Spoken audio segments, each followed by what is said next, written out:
Selesai makan malam dengan semua anggota keluarga, mereka semua kembali ke kamarnya masing-masing. Begitu pula dengan pasangan muda-mudi itu saat ini tengah berjalan di lorong panjang untuk menuju kamarnya.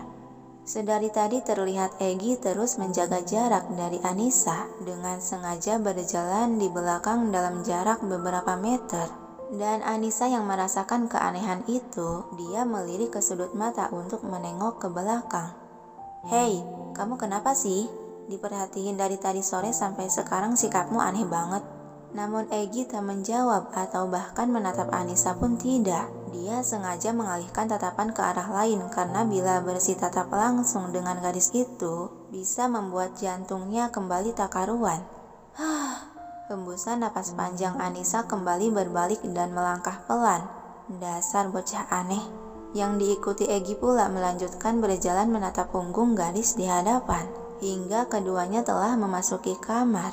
Egy langsung menuju sofa televisi dengan menyambar laptop, lalu duduk di atas sofa dengan memangku benda pipih berlipat itu. Begitu pula dengan Anissa melakukan hal yang sama. Dia mengambil duduk di sofa dekat ranjang dengan memangku laptop sibuk mengerjakan tugas. Diheman Anissa beberapa kali saat merasakan tenggorokannya terasa kering dan seret. Dia mengusap-usap bagian leher depan. "Duh, ganggu banget deh ini tenggorokan," gumam Anissa menaruh dulu benda yang ada dalam pangkuan ke atas sofa lalu beranjak hendak mengambil air putih yang berada di atas meja nakas. Namun pandangan mata dia tak sengaja melirik sebuah gelas jus stroberi yang dibuatkan untuk si Egy masih bertengger di tempatnya.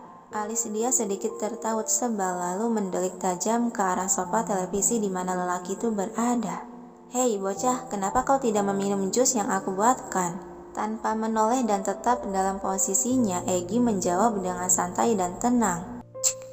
"Mana sudi aku meminum jus hasil olahanmu. Siapa tahu kau taruh obat pencahar di sana."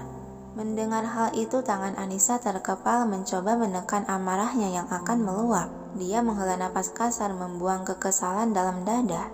"Memang bukan si bocah namanya, kalau semenit saja tidak membuatku naik darah." "Ya sudah, jika kau tidak mau, biar aku minum saja, kan sayang bisa membazir," kata Anissa melangkah mendekati meja di mana ada gelas jus itu. Egy yang mendengar ucapan tersebut segera menoleh ke belakang dan ketika melihat Anissa sudah mengambil gelas jus itu yang hendak mendekatkan bibir gelas ke bibir untuk meminum cairan obat merah yang dibuat olehnya tadi. "Jangan!" teriak Egy yang dengan refleks melompati sofa lalu berlari ke arah gadis itu. Sehingga pergerakan tangan Anissa yang tinggal beberapa inci lagi bibir gelas itu menempel ke bibirnya terhenti. Dia menoleh menatap bingung pada lelaki yang kelihatan gelisah itu. "Ada apa sih? Ribut banget," heran Anissa dengan alis berkerut aneh. "Jangan diminum," peringatan Egy lagi dengan suara tegas. "Hah? Emangnya kenapa aku tidak boleh meminum?" Secara kasar dan cepat Egy merampas gelas dari tangan gadis itu sampai cairan dari gelas sedikit berceceran ke lantai. "Kau bisa mati meminum ini." Kedua mata Anissa mengerjap beberapa kali kaget akan suara Egy yang sedikit meninggi di depan wajahnya pula. "Hei, ada apa sih teriak-teriak di depan wajah orang sampai menyumpahi mati segala? Lagian itu jus aku yang buat. Bagaimana aku akan mati yang bahkan aku tak pernah menaruh racun di dalamnya? Siniin, itu tumpah-tumpah ke lantai." Anissa hendak merampas kembali gelas dari tangan si Egy, namun belum juga gelas itu berpindah pada tangannya. Secara serampangan Egy melemparkan gelas tersebut ke lantai luar yang berakhir mengenaskan di teras balkon yang kebetulan pintu balkon tengah terbuka lebar. Kedua mata Anissa melebar terkejut saat melihat gelas tersebut telah hancur berkeping-keping dengan cairan merah muncrat kemana-mana. Kemudian dia beralih menatap tajam ke arah lelaki si biang rusuh itu, seiring mengepalkan tangan menahan emosi yang sedang membara dalam dada. "Dasar bocah!" geram Anissa lalu menghembuskan napas kasar menekan amarah. "Kalau kau tidak mau meminumnya, kenapa harus membuangnya dengan cara seperti itu? Kan aku bilang biar aku yang meminum tuh jus. Kau memang benar-benar ya tidak tahu cara menghargai," cerocos Anissa menggebu dengan suara lantang. Namun Egy malah dengan santai membalikkan badan membelakangi Anissa. Lalu mulai melangkah pelan dia berkata dengan nada dingin dan tegas, Aku melarangmu meminum jus itu karena jus itu sudah basi. Bukannya kau membuatkan tadi sore, jadi sudah pasti basi dan sudah menjadi racun bagi tubuh.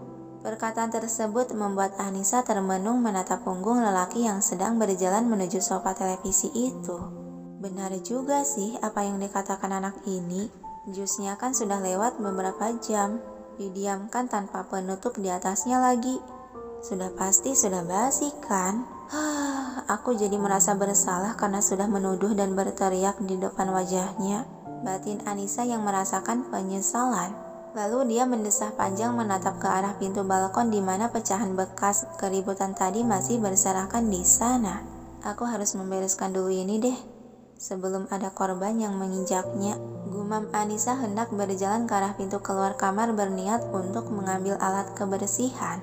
Iya, Tuan Muda Egi. Suara dari interkom yang sengaja diperkeras oleh Egi membuat langkah kaki Anissa terhenti dan menoleh ke arah lelaki yang sepertinya sedang menghubungi pelayan rumah lewat interkom di meja nakas dekat sofa televisi. Bereskan kamarku, perintah Egi. Baik Tuan Muda, saya akan segera ke sana, sahutan sigap pelayan tersebut, lalu panggilan pun berakhir. Egi kembali memangku laptop dan fokus menatap layar yang menyala. Sepertinya dia sedang mengerjakan sesuatu sampai kedua netra hazelnya tampak serius. Anissa hanya bisa menghela napas pelan, mengurungkan niatan dia yang akan keluar. Dia berubah arah berjalan menghampiri lelaki yang berada di sofa televisi itu.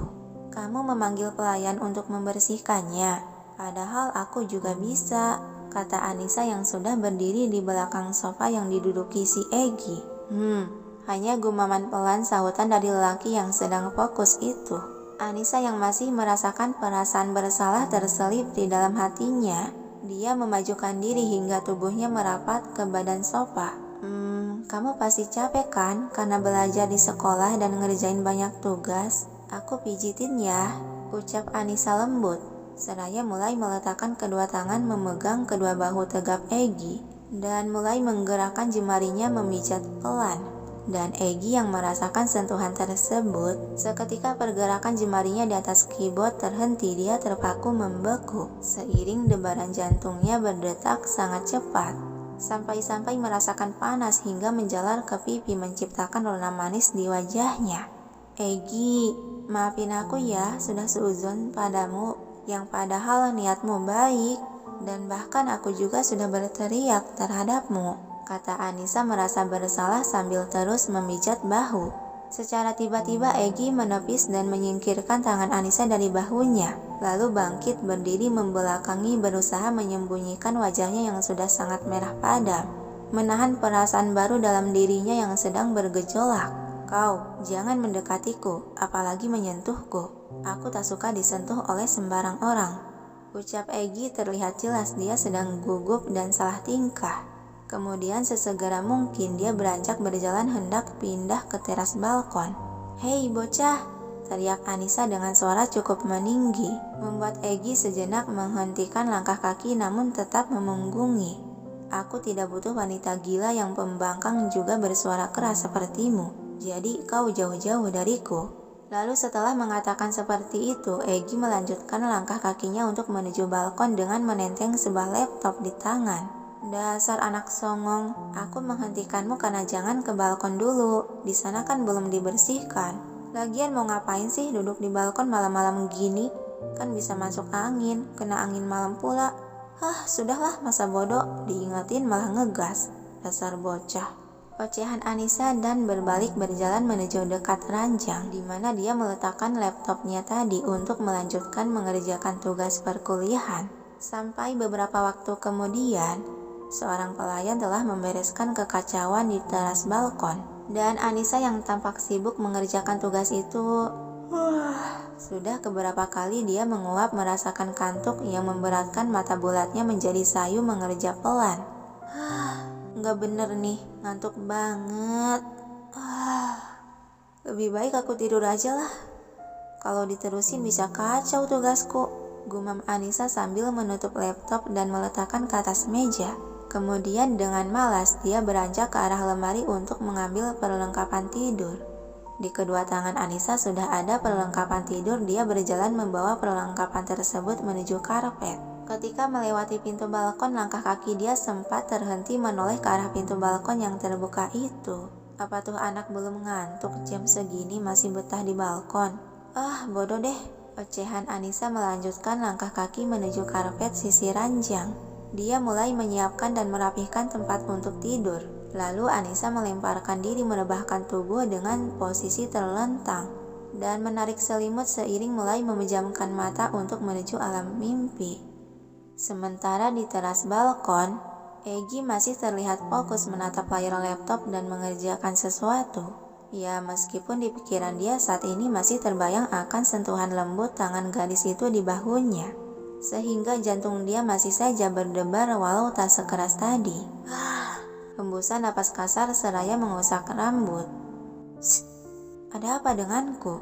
Semua ini gara-gara si macan betina yang genit, geru Tuan Egy. Lalu dia menutup laptop dan beranjak melangkah ke arah pintu terbuka yang menghubungkan ke dalam kamar.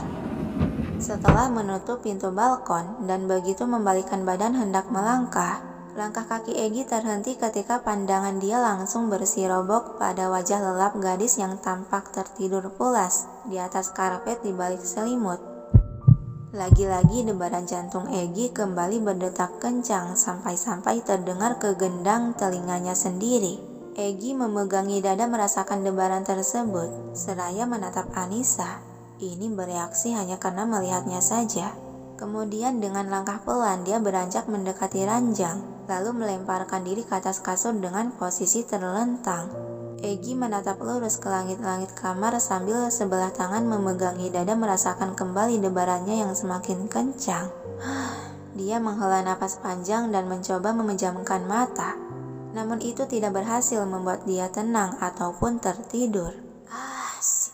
Geraman Egy bangkit dari tiduran. Dia sejenak melirik ke arah bawah di mana Anissa yang dengan tenang tertidur lelap. Daripada malam ini dia tidak bisa tidur, Egy mengalah turun dari ranjang mengambil selimut dan bantal. Lalu berjalan menuju pintu ruangan belajar untuk tidur di dalam sana, agar bisa menenangkan pikiran juga hatinya.